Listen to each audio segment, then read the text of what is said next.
ETF index mutual funds నేర్చుకుని stock మార్కెట్లో రాణించాలనుకుంటున్నారా? వెంటనే ఈ నెంబర్కి కాల్ చేయండి.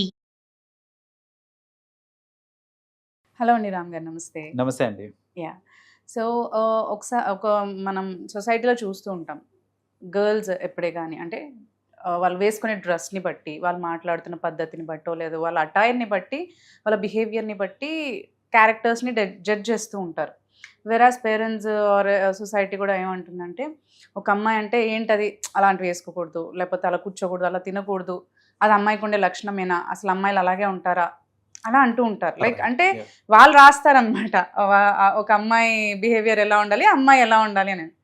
మామూలుగా అయితే అంటే మంచి ఎవరైనా కానీ మంచి అనేది చెడు అనేది ఏం కాకపోయినా కానీ, సో ఇన్ రియల్ వర్డ్స్ అసలు ఒక అమ్మాయి ఎలా ఉండాలి అసలు, అంటే తన బిహేవియర్ కానీ, తన అప్రోచ్ కానీ, తన అంటే ఇప్పుడు మోడర్న్ డ్రెస్సెస్ వేసుకున్నా కానీ she can show her positive aura right in front of everyone. So how she can be in that way అంటారు అసలు? రైట్. సో సి అమ్మాయి ఎలా ఉండాలి అనే అసలు టాపిక్ ఎందుకు అంత ప్రామినెన్స్ ఇస్తున్నాం దానికి, why is it so important అని అంటే, ఒక major role that she plays, a key role that she plays అనేది మనం అర్థం చేసుకోవడం చాలా ఇంపార్టెంట్ అండి. ఏ ఫ్యామిలీ కన్నా కానీ, జనరలీ మన ఇండియన్ సొసైటీలో ఏ ఫ్యామిలీ కన్నా సరే ఆ ఫ్యామిలీకి ఇచ్చే వాల్యూ, ఆ ఫ్యామిలీకి ఇచ్చే రెస్పెక్ట్ కానివ్వండి, ఆ ఫ్యామిలీ ఓరియంటేషన్ ఏదైతే ఉందో మొత్తం అంతా లార్జ్లీ అమ్మాయిల మీద డిపెండెంట్ ఉంటుంది అన్నది, మహిళల మీద డిపెండెంట్ ఉంటుంది బేసిక్గా. అంటే అది కూతుర్లు కావచ్చు, వైఫ్ కావచ్చు, ఎవరైనా కానివ్వండి, వాళ్ళు you know the kind of qualities that they display. So అలా ఆ క్వాలిటీస్ కానివ్వండి, వాళ్ళు వేసుకునే బట్టలు కానివ్వండి, జనాలతో వాళ్ళు మాట్లాడే తీరు కానివ్వండి, ఇవన్నీ కూడా ఏంటంటే it will design or create a kind of perception towards a family. So అమ్మాయి she plays a major role అనమాట, ఒక ఫ్యామిలీని బ్యాలెన్స్ చేయడానికి, ముందుకు తీసుకెళ్ళడానికి, ఒక ఫ్యామిలీ ఐడెంటిటీని క్రియేట్ చేయడానికి ఒక అమ్మాయి మేజర్ రోల్ ప్లే చేస్తుంది. కాబట్టి వాట్ ఇస్ దట్ ఫ్యామిలీస్ వాళ్ళ క్యారెక్టర్ ఏంటి అనేది రిప్రజెంట్ చేస్తుందేమో. Absolutely the whole families character is represented by the women. So అందుకనే ఏంటంటే అంత ఇంపార్టెన్స్ ఇస్తుంటారు అనమాట, అమ్మాయి ఎట్లుండాలి, అబ్బాయి ఎట్లుండాలి అని మాట్లాడుకుని చాలా తక్కువ. రైట్. సో వాడంటే అబ్బాయి వాడికే ఉంది, నువ్వు పద్ధతిగా ఉండు అని అట్లా నేర్పించడానికి ప్రధానమైన కారణం ఇదే. ఏంటంటే ఆ ఐడెంటిటీ క్రియేట్ చేయడానికి, ఫ్యామిలీ ఐడెంటిటీ క్రియేట్ చేయడానికి ఒక కీ రోల్ ప్లే చేస్తుంది అనమాట. సో చాలామంది అనుకుంటుంటారు ఏంటంటే ఒక ఫ్యామిలీని నడిపించేది ఒక యునో అబ్బాయి అనేసి, లేదంటే వర్కింగ్ ప్రొఫెషనల్ ఎవరైతే ఉంటారో ఒక ఫ్యామిలీకి, లైక్ మోస్ట్లీ మెన్నే ఉంటారు కాబట్టి మెన్ ఫ్యామిలీని డ్రైవ్ చేస్తున్నారు అనుకుంటారే కానీ ఫ్రాంక్లీ స్పీకింగ్ మెన్ కంటే కూడా ఒక women is very important in a family. So విమెన్కి కావాల్సిన physical or mental characteristics whatever they have to display అనేది లెట్ అస్ అండర్స్టాండ్ అండి. అందులో మోస్ట్ ఇంపార్టెంట్ ఏంటిది అని అంటే ఆనెస్టీ చాలా ఇంపార్టెంట్ అండి. ఒక అమ్మాయి ఎంత ఆనెస్ట్గా ఉంటే అంత బ్యూటిఫుల్గా ఉంటుంది చెప్పాలంటే. అందరూ ఏమనుకుంటారంటే మనం వేసుకునే మేకప్, ఈ డ్రెస్సులు, వీటన్నిటితోనే ఒక అందం అనేది క్రియేట్ అవుతుంది అనుకుంటారు. కానీ అసలైన అందం ఎక్కడ అంటే ఆ లాయల్టీ ఇంకా ఆనెస్టీ ఉన్న అమ్మాయిలు ఉంటారు చూడండి, that is the real beauty అండి.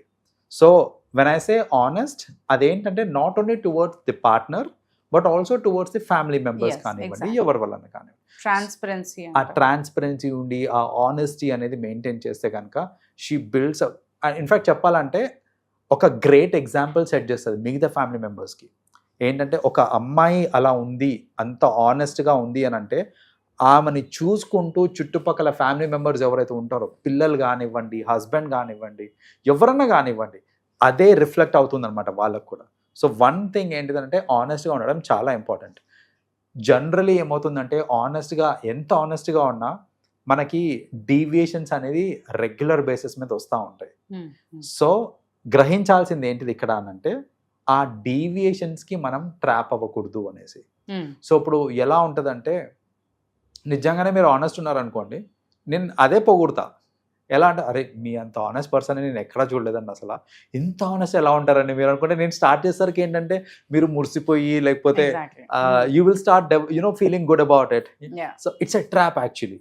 And in some cases friends also ten to do this. అంటే ఏ అట్లా చెప్తే మీ మమ్మీ పోనీ అదిరా, లైక్ పోనీ అదేమో మనం అట్లా చెప్పొద్దు, నిజంగా వేరేది ఏదైనా చెప్పేసేయి అని అంటుంటారు. రైట్. సో ఇలాంటి డీవియేషన్స్ వస్తూ ఉంటాయి in the form of friends కావచ్చు, ఎక్స్టర్నల్ సోర్సెస్ నుంచి డీవియేషన్స్ వస్తూ ఉంటాయి which will impact the way you are. దానికి మనం ట్రాప్ పడకూడదు అనమాట. Like we should not fall trap for it. So బేసిక్గా ఏంటంటే మన ఆనెస్టీ మనం అలా నిల్చుకున్నాం అనుకో. ఇన్ఫ్యాక్ట్ చెప్పాలంటే పేరెంట్స్ కూడా చాలా ఇష్టపడతారండి అంత ఆనెస్ట్గా. చిన్నప్పటి నుంచి కనుక అమ్మాయిలు అలా ఉన్నారు అని అంటే కనుక అలాంటి అమ్మాయిని పేరెంట్స్ కూడా రెస్పెక్ట్ చేస్తారు, ఇష్టపడతారు. మీరు నిజంగా ఆనెస్ట్గా నేను ఫ్రెండ్స్ అందరం కలిసి ఈరోజు మేము కాలేజ్ బంక్ కొట్టి సినిమాకి వెళ్తున్నాము వెళ్ళనా అని మీరు అడిగారనుకోండి, నిజంగా ఆపరండి. మీరు అబద్ధం చెప్పి వెళ్ళి దొరికి రచ్చ చేసుకునే కంటే కూడా అండర్స్టాండింగ్ పేరెంట్స్ ఉన్నప్పుడు ఇలా ఆనెస్ట్గా మీరు చెప్పారు అని అంటే కనుక వాళ్ళు కూడా అర్థం చేసుకుంటారు. ఇట్స్ కామన్ ఫినామినా అనేసి, రైట్? సో అలా ఆనెస్ట్గా ఉండడం చాలా important. That is the primary character అండి ఒక ఉమెన్ డెవలప్ చేసుకోవాల్సింది. సెకండ్ ఏంటి అంటే ఒక అమ్మాయి అర్థం చేసుకోవాల్సింది ఏంటంటే ఒక మెంటల్ స్టెబిలిటీ ఉండడం చాలా ఇంపార్టెంట్ అమ్మాయిలకి. అది డెవలప్ చేసుకోవడం చాలా, ఆ క్వాలిటీ చాలా ఇంపార్టెంట్ అండి.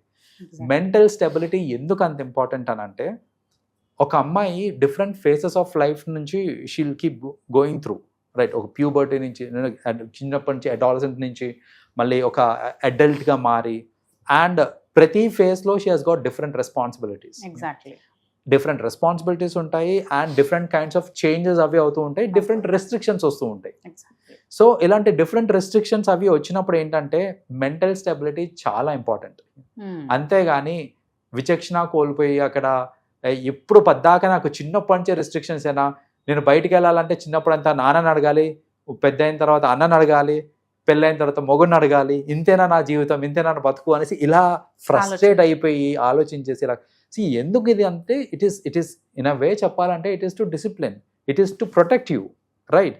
అది అర్థం చేసుకోవాలి. ఎందుకు నాన్నని అడగాలి, ఎందుకు అన్నని అడగాలి అని అంటే it's because they are trying to protect you from unwanted things.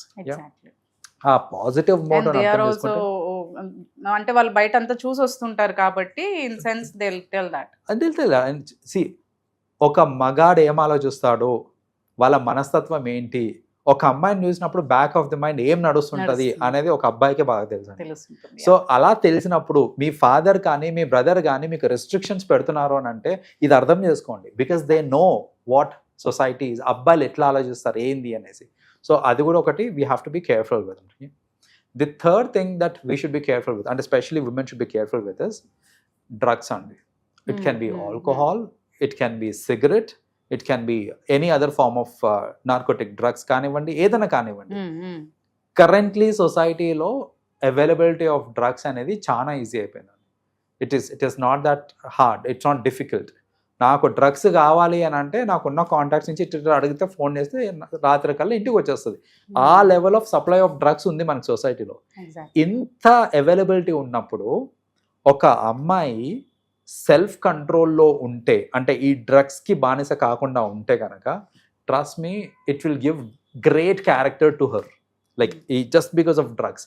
అంటే ఎందుకు చెప్తున్నాను నేను ఇది అని అంటే, తాగడం మంచిది కాదా అంటే అబ్బాయిలే తాగాలా అమ్మాయిలు తాగకూడదు, ఇలాంటి క్వశ్చన్స్ అన్ని నాకు తెలిసి రేజ్ అవుతూ ఉంటాయి.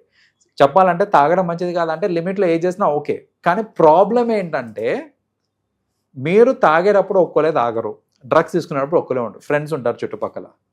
లిమిట్లో ఉండి నాకు ఇది చాలు అంటే ఊరుకుంటారా అంటే ఊరుకోరు. ఇంకోటి తాగు లేకపోతే ఇంకోటి what ever it is, pressurising అవుతూ ఉంటుంది. అప్పుడు ఏమవుతుంది అని అంటే ఏదన్నా సరే ఓవర్ డోస్ అయింది అని అంటే ఇంకా మీ బాడీ, మీ మాటలు ఇవన్నీ మీ కంట్రోల్లో ఉండవు. మీ బాడీ, మీ మాటలు కంట్రోల్లో లేనప్పుడు మీరు చేసే పనులు ఏవైతే ఉంటాయో అవన్నీ ఇండైరెక్ట్గా మీ ఫ్యామిలీ మీద, మీ మీద, మీ క్యారెక్టర్ మీద రిఫ్లెక్ట్ అవుతుంది. దాన్ని వెనక్కి తీసుకోగలుగుతామా? We can't. డ్రగ్స్ ఏనానండి ఇంకా ఎంటర్టైన్మెంట్ అంటే డ్రగ్సే కాదు కదా. There are 100 forms of entertainment that we really can access. So ఇక నేను మందు తాగద్దా, నేను ఇక సిగరెట్ తాగద్దా, ఇదంతా ఇంకా వాళ్ళకైనా వీళ్ళకైనా ఇలాంటి ఆర్గ్యుమెంట్ కాకుండా ఒక్కటి ఆలోచించండి. ఓవర్ డోస్ అయ్యింది అని అంటే ఆ ఓవర్ డోస్ అయినప్పుడు మీరు మాట్లాడే మాటలు, మీరు చేసిన చేతలు వెనక్కి తీసుకోగలుగుతారంటే తీసుకోలేరు. ఇర్రివర్సిబుల్ డ్యామేజ్ అది. అవసరమా అంతవరకు డ్యామేజ్ తెచ్చుకోవడము? Specially when women is so important in a family. మన సొసైటీలో కూడా చాలా మేజర్ రోల్ ప్లే చేస్తుంది ఉమెన్ అనేది. సో ఆ ఉమెన్ని ప్రొటెక్ట్ చేసుకోవడం మన బాధ్యత కాబట్టి వాళ్ళకి ఇచ్చే సలహా ఇది ఏంటంటే ఇలాంటి డ్రగ్స్కి దేనికైనా సరే దూరంగా ఉండండి. నిజంగానే చేసుకోవాలి అని అంటే కనుక, అంటే డ్రగ్స్ తీసుకోవాలి అది అని అంటే కనుక ఇంట్లో కూర్చొని మీ హస్బెండ్ తోటే have alcohol or you want to take cigarette, do it with your husband in private. That will give you the entertainment needed.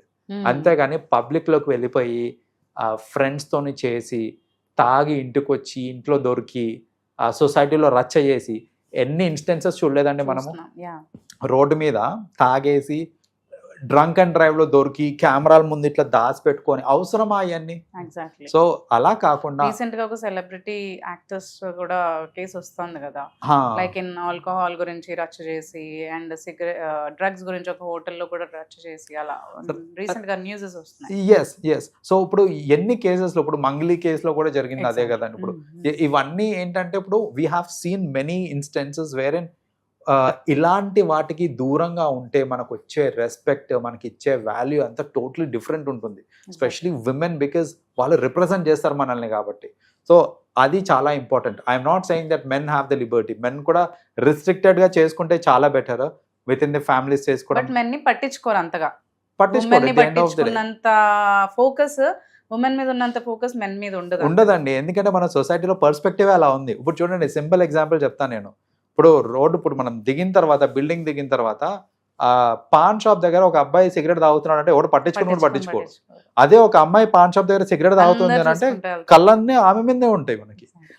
అలాంటి సొసైటీలో ఉన్నాం కాబట్టి చెప్తున్నా నేను, విమెన్ ఏంటంటే ఈ ఆల్కహాల్కి వీటన్నిటికీ కొంచెం దూరంగా ఉంటే బెటర్. అండ్ లాస్ట్లీ విమెన్ ఏంటంటే ఎక్స్ట్రా మ్యారిటల్ అఫైర్స్కి కానివ్వండి, వీటన్నిటికీ కూడా ఎంత దూరంగా ఉంటే అంత బెటర్. బికాజ్ ఒక పర్పస్ ఆఫ్ లైఫ్ అనేది ఇంపార్టెంట్ మనకి. నేను చెప్పినట్టు ఆ క్యారెక్టర్ అనేది ఆమె చేసే పనుల మీద రిఫ్లెక్ట్ అవుతూ ఉంటుంది. సో మీరు మీ పార్ట్నర్కి లాయల్గా ఉన్నారు అని అంటే కనుక మీ పిల్లలు కూడా మీ దగ్గర నుంచే నేర్చుకుంటారు. అండ్ వాళ్ళు కూడా మీకు ఒక అమ్మ అంటే ఇన్స్పిరేషన్ లాగా తీసుకుంటారు అనమాట. వాళ్ళు నేను అమ్మలాగా అవ్వాలి, అమ్మ చెప్పింది చేయాలి, క్రాస్ క్వశ్చనింగ్ రావద్దు. ఒక సర్టెన్ ఏజ్ వచ్చిన తర్వాత మీరే కరెక్ట్ లేరు అనుకోండి, యాజ్ ఎ విమెన్ మీరే కరెక్ట్ లేరు, పిల్లలు పెద్దగా అవుతున్న కొద్దీ మాట వినడం ఆపేస్తుంటారు. మీరు క్వశ్చన్ చేశారనుకోండి, ఏంటి నా మాట వినట్లేదు అనుకోండి, దే విల్ క్రాస్ క్వశ్చన్. ఎందుకు వినాలి నీ మాట? నువ్వేమన్నా పర్ఫెక్ట్ అనుకుంటున్నావా? నువ్వేం తప్పులు చేయవా? తెలియదా మాకు నువ్వు చేసే తప్పులు? ఇలాంటి క్వశ్చనింగ్ వస్తుంటదండి.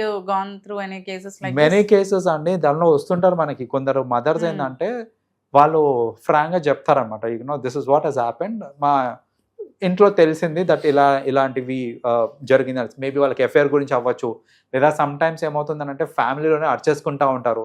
అర్చుకొని అప్పుడు నువ్వు అది చేయలేదా, అప్పుడు నువ్వు ఇది చేయలేదని తెలియని సీక్రెట్స్ అన్ని పిల్లల ముందు బయట పెట్టేస్తూ ఉంటారు. సో ఇలాంటి కేసెస్ కూడా చూస్తూ ఉంటాను. వేరే నా మాట వినట్లేదు పిల్లలు, వాళ్ళను ఎదురు సమాధానం చెప్తున్నారు నాకు అనేసి. దానికి కారణం ఎవరు అంటే మళ్ళీ వాళ్ళే. ఇప్పుడు వాళ్ళ ఆ పనులు చేసి ఉండకపోయి ఉంటే గనక ఖచ్చితంగా పిల్లలకి చెప్పిన మాట వాళ్ళు వింటారు. క్రాస్ క్వశ్చనింగ్ జరగదు. యూ సెట్ అన్ ఎగ్జాంపుల్, నువ్వు నాలాగా ఉండాలిరా అని ఎగ్జాంపుల్ సెట్ చేసేటట్టు ఉండాలి. అలా చేసే కెపాసిటీ ఆ పిల్లలతో స్పెండ్ చేసే టైం కానివ్వండి, పేషెన్స్ కానివ్వండి, ఉమెన్కే ఎక్కువ ఉంటుంది. సో ఉమెన్కే ఎక్కువ ఉంటుంది కాబట్టి ఉమెన్ పర్ఫెక్ట్గా ఉండి ఇలాంటి ఎక్స్ట్రా మ్యారిటల్ రిలేషన్స్ కానీ, అన్వాంటెడ్ రిలేషన్స్ కానీ, లూజ్ టాక్స్ చేయడం కానీ ఇలాంటి ఏమీ చేయకుండా పాజిటివ్గా ఉండి, ఎనర్జెటిక్గా ఉండి, ఇఫ్ యు ఆర్ మీరు కరెక్ట్గా ఆనెస్ట్గా ఉండి ఒక ఎగ్జాంపుల్ లాగా నిలబడ్డారనుకోండి, పిల్లలు మీ దగ్గర నుంచి నేర్చుకొని వాళ్ళు ఎక్సెల్ అయిన తర్వాత మీకు వచ్చే సంతోషం కానివ్వండి, లేకపోతే వాళ్ళు క్రెడిట్స్ ఇస్తారు చూడండి, నేను ఇలా ఉన్నానంటే దానికి కారణం మా అమ్మ అనేసి, అప్పుడు వచ్చే సంతోషం, అప్పుడు ఇచ్చే ప్లెజర్ ఏ ఎక్స్ట్రా మ్యారిటల్ అఫైర్ ఇవ్వదండి మీకు. No other alcohol, no other drugs can give you the kind of high that gives when someone is praising you in front of public. Thank you so much, Ram Garu, for sharing all this information. Thank you so much. Welcome.